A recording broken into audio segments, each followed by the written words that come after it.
1 p.m. Assalamu alaikum. This is Radio Pakistan. The news read by Daman Zaman.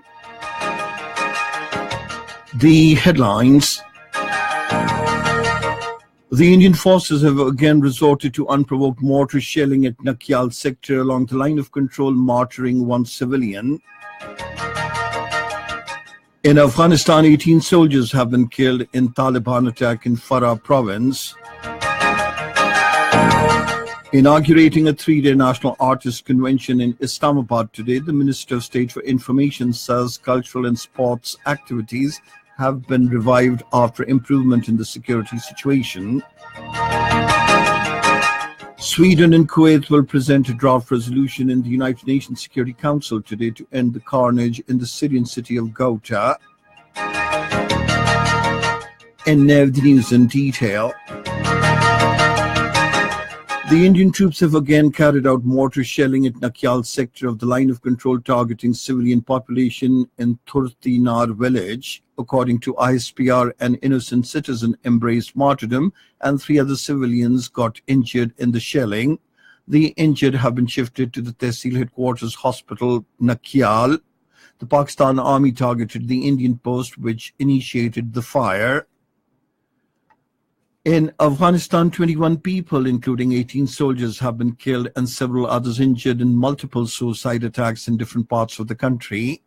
According to reports, at least 18 soldiers were killed and 2 others wounded after the checkpoint came under attack by the Taliban insurgents in western Farah province.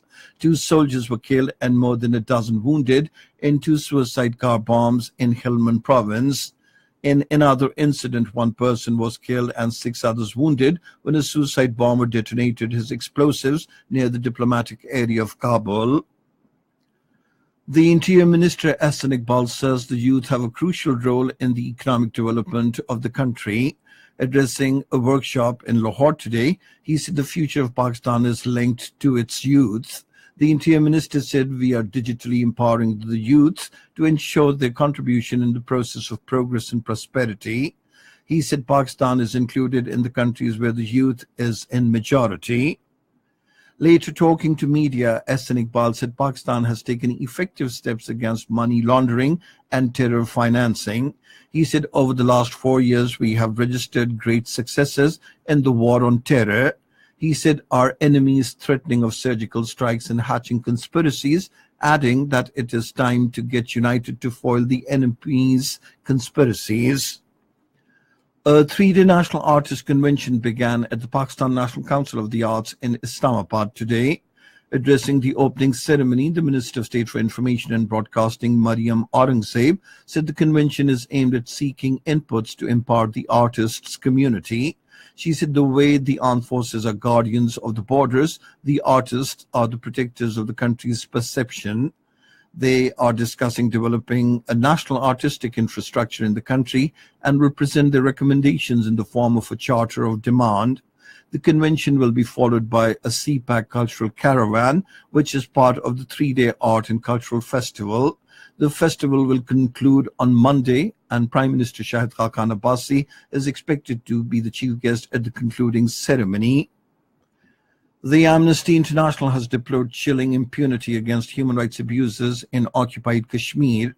Programs Director at the Amnesty International India chapter, Asmita Basu, in a statement in New Delhi, said victims of Kunan Pushpura mass rape in occupied Kashmir are still awaiting justice even after the passage of 27 years.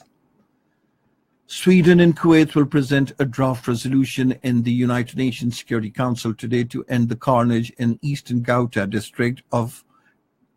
district and elsewhere in Syria. South Korea has reaffirmed its commitment to work closely with the United States to achieve North Korea's denuclearization peacefully. In a statement, South Korean Foreign Ministry said the American sanctions on North Korea will bolster international community's compliance with United Nations resolutions aimed at pressing North Korea to give up its development of nuclear weapons. It said it will also alert those who are illegally trading with North Korea. And now cricket. Islamabad United will take on Peshawar Zalmi, while Quetta Gladiators will play against Lahore Qalandars in the Pakistan Super League in Dubai today. And that is the end of this news bulletin.